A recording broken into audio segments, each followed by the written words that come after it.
Zi de zi ne confruntăm cu cel mai periculos factor patogenetic și anume stresul.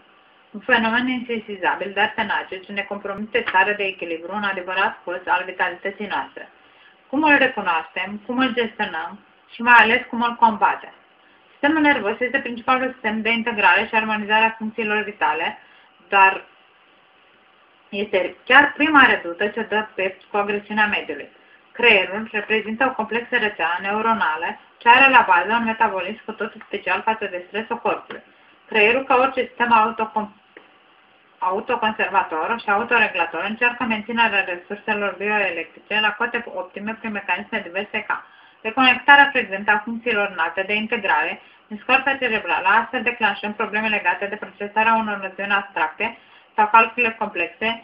Persoanele care au o muncă predominant intelectuală sunt primele afectate de acest fenomen. Scăderea inhibiției lobului frontal asupra sistemului limbic exteriorizează prin atacuri de panică, frică viscerală, fără obiect, deseori, tulburări de risc cardiac, insomnie. Reducerea dramatică a funcției hormonale, cu scăderea secreției de STH, DHA și creșterea progresivă a hormonilor de stres, ACTH, cortizol, prolactină. Acestea sunt numai câteva dintre mecanismele cunoscute și studiate prin care stresul ne reduce suflul vital. Majoritatea acestor manifestări se exprimă într-un mod insidios, de aceea noi ajungem să le considerăm ca făcând parte din modul nostru de a fi, de fapt blocând exprimarea liberă a personalității. Nerecunoscând ceea ce corpul ne transmite, prin aceste mesaje, intrăm fără să vrem într-un cer vicios al autodistrugerii cu apariția unor comportamente de drept compulsive. Majoritatea oamenilor aflați în această stare dezechilibrată se lasă păcăliți de falsele resurse de energie reprezentate de surogate ca alcoolul, cafeaua, tutunul, drogurile. Cofeina este cel mai utilizat psihostimulant de lume, dar care sunt riscurile la care ne spune în cazul unui consum pe termen lung, puțin dintre cei care o consumă știu? În ce privește rolul cofeinei în bolile cardiovasculare, acesta este bine stabilit prin creșterea nivelului colesterolului și a homocisteinei, starea aterogenetică și protombotică. În ultimul rând, cofeina determină îmbătrânirea precoce prin alterarea filtrului renal și a secreției de melatonină DHA. Acestea sunt doar o parte din efectele nocive ale cofeinei. Ce ați spune de o cafea ce nu are aceste efecte secundare, ci din contră reprezintă o sursă adevărată de energie?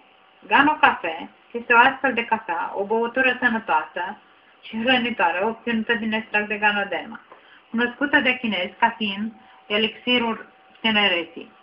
Ganoderma lucidum este deosebit de căutată pentru proprietățile sale medicinale, care îmbunătățesc capacitatea organismului de a se vindica și de a-și îmbunătăți performanțele. Pe lângă faptul că sporește longevitatea, Ganoderma lucidum are proprietatea unică de a contribui la întărirea sistemului imunitar. Germaniul organic conținut de ciuperca Ganoderma lucidum este un antioxidant puternic ce leagă radicalii liberi, având acțiune imediată. Acesta este un microelement important care poate să optimizeze potențialul electric al celulelor. Prin funcția sa de optimizare a aportului de oxigen la nivel sanguin, îmbunătățește activitatea țesuturilor, mărind disponibilul de oxigen la nivelul organelor și sistemelor. Ganoderma lucidum este unica sursă cunoscută a grupului de triterpenoide sau acid ganoderici, care au o structură moleculară similară cu hormonii steroizi. Acidul triterpenoidic ganodermic, agent antialergic, reduce colesterolul și presiunea sanguină. Triterpenoidele fortifică sistemul digestiv și construiește protecția împotriva alergiilor cauzate de antigene, reduce colesterolul și conținutul de substanțe grase, activează nucleele celulelor. Polizaharidele, o altă clasă de substanțe conținute de această cafea, au o abilitate crescută de a conduce informația biologică datorită potențialului lor crescut de variabilitate structurală. Datele experimentale recente sugerează că o serie de polizaharide pot prezenta proprietăți citostatice. Astfel, pot induce moartea celulară programată adaptată în liniile celulare canceroase. Ganoderma reprezintă un adaptogen, soluție pentru creșterea adaptabilității organismului la stres și fără efecte secundare. Ganoderma reprezintă un tip de hrană-medicament cu peste 2000 de ani de experiență umană. După testări îndelungate, natura farmacologică a acestei ciuperci a fost încă o dată clarificată, ea fiind în momentul de față utilizată la scară mare pentru a întreține sănătatea oamenilor. Iar cafeaua Gano reprezintă o soluție nouă pentru un obicei vechi, o tradiție reînviată pentru adaptarea la un mediu mai agresiv. Ganoderma, în combinație cu cafeaua, reprezintă un răspuns excelent la dependența de cafea a oamenilor.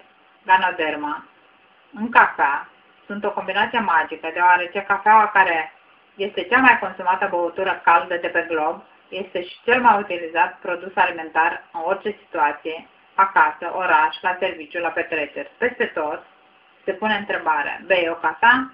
Așadar, gestul zilnic de a bea cafea presupune relaționare, destindere și atmosferă de prietenie, comunicare între oameni, este așadar un liant social. Pentru a păstra valoarea acestui ritual zilnic, Gano Excel a propus o cafea net superioară la un preț extrem de mic. Avantajele membrilor înscriși: cost bonus, reducere necondiționată a produselor,